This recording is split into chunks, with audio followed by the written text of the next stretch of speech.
Bien, en esta oportunidad vamos a ver cuál es el método o el procedimiento para determinar una muestra adecuada con proporciones.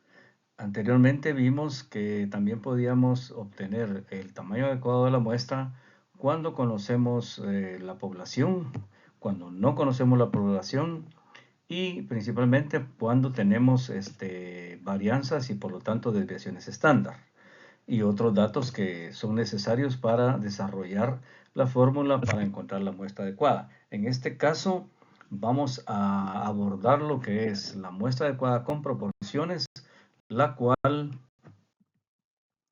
se puede utilizar cuando no se conocen datos de premuestra. ¿Qué significan datos de premuestra?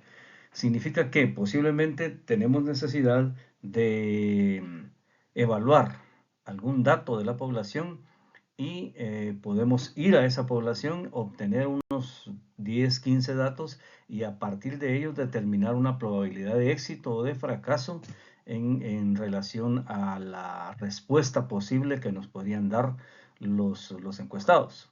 También la vamos a utilizar cuando se tienen variables cualitativas. La determinación del tamaño de la muestra es muy importante y ya lo hemos discutido anteriormente, puesto que si se toma una muestra muy pequeña, no va a ser representativa. Y si la tomamos demasiado grande, vamos a desperdiciar recursos que ustedes saben que siempre estamos trabajando con recursos limitados. Es necesario entonces que conozcamos cómo se dan las proporciones. O sea, vamos a partir de la base de una probabilidad de éxito, que la vamos a llamar P, y una probabilidad de fracaso, que la llamamos Q. La suma de éxito más fracaso siempre nos va a dar 1. Y también es importante que conozcamos o sepamos con qué nivel de confiabilidad estamos trabajando.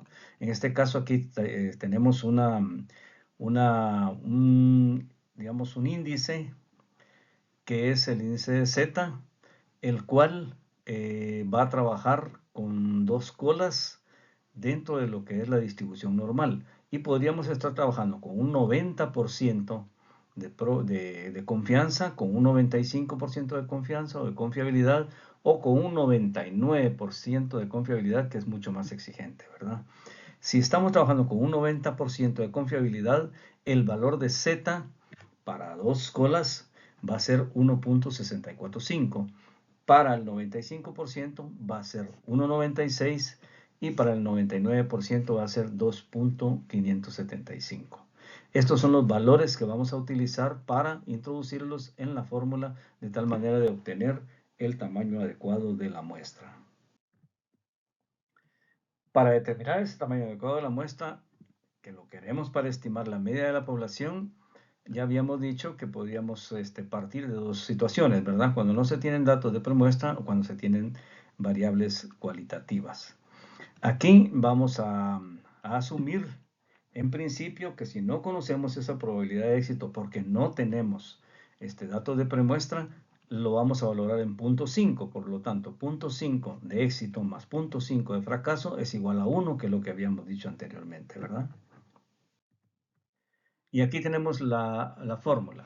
Para encontrar el tamaño adecuado de la muestra, vamos a tener que multiplicar el tamaño de la población por la probabilidad de éxito por la probabilidad de fracaso.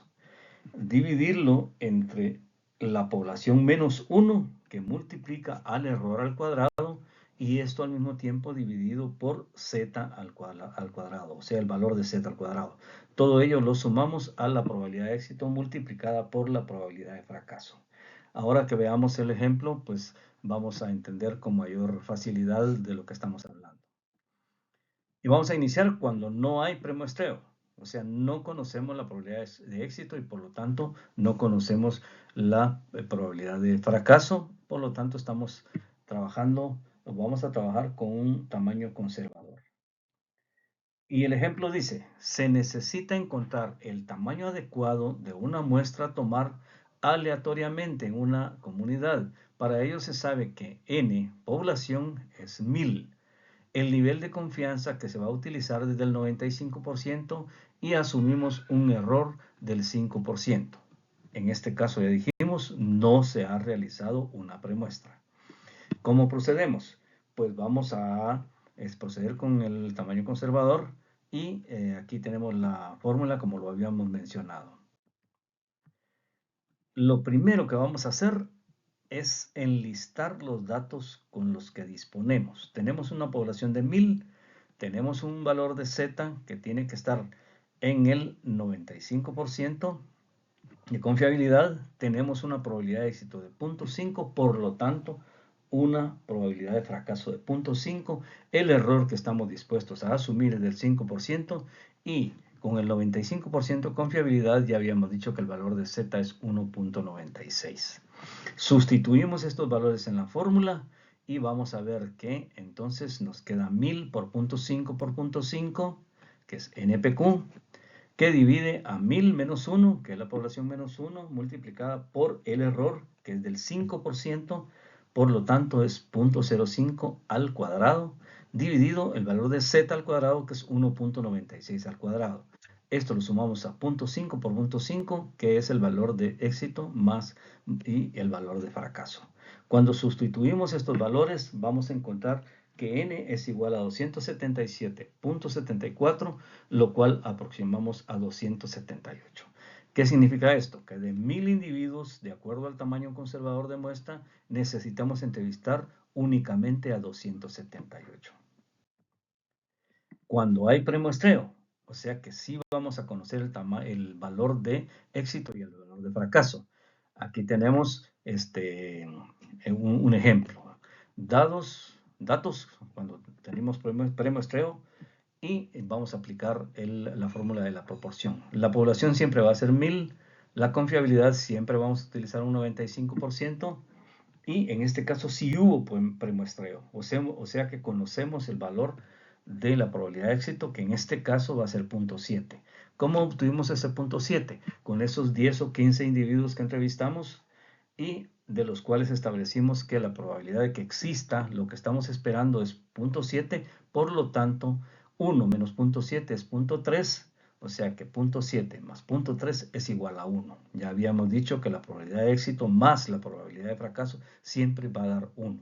El error que estamos dispuestos a aceptar es del 10%, y ya dijimos que con un valor del 95% de confiabilidad, el valor de Z es 1.96.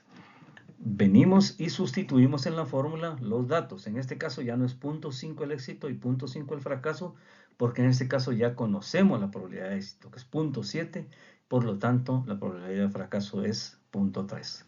Y sustituimos todos los valores en la fórmula y obtenemos un tamaño de muestra del 74.73, lo cual aproximamos a 75. Entonces, quiere decir que cuando ya conocíamos o ya conocemos el tamaño de, quiero decir, el valor de éxito y el valor de fracaso, pues esto, y también que aumentamos el error al 10%, entonces esto nos da un tamaño de muestra menor en este caso, ¿verdad? Entonces, ahora tenemos un ejercicio en el cual vamos a sustituir los datos, y para el presente caso nos va a dar 357.73, lo cual aproximamos a 358. Y aquí tenemos otro ejercicio. Dice, se sabe que en el centro de Monterrico existen 300 casas y se desea calcular la muestra adecuada para caracterizar socioeconómicamente al área. No se tiene premuestra. Por lo tanto, vamos a trabajar con un nivel de confianza del 95% y se asumirá un error del 5%. El valor que nos tendría que dar es 170.45, o sea, 171. Luego tenemos otro, que se sabe que en el centro de Monterrico existen 300 casas y se desea calcular la muestra adecuada para caracterizar socioeconómicamente el área, y se sabe que la probabilidad de éxito es 0.8. Se desea trabajar con un nivel de confianza del 95%, para ello se asumirá un error del 5%. Entonces aquí conocemos el éxito, por lo tanto hubo premuestreo. Procedemos a sustituir los valores en la fórmula y nos tendría que dar 137.14, lo cual es igual a 138. Y por último tenemos aquí, como habíamos indicado, los valores que deberán utilizar de acuerdo al nivel de confiabilidad que tengamos, que se nos indique, pues. Eso es todo. Espero que esta presentación les ayude a entender el tema y nos veremos en clase.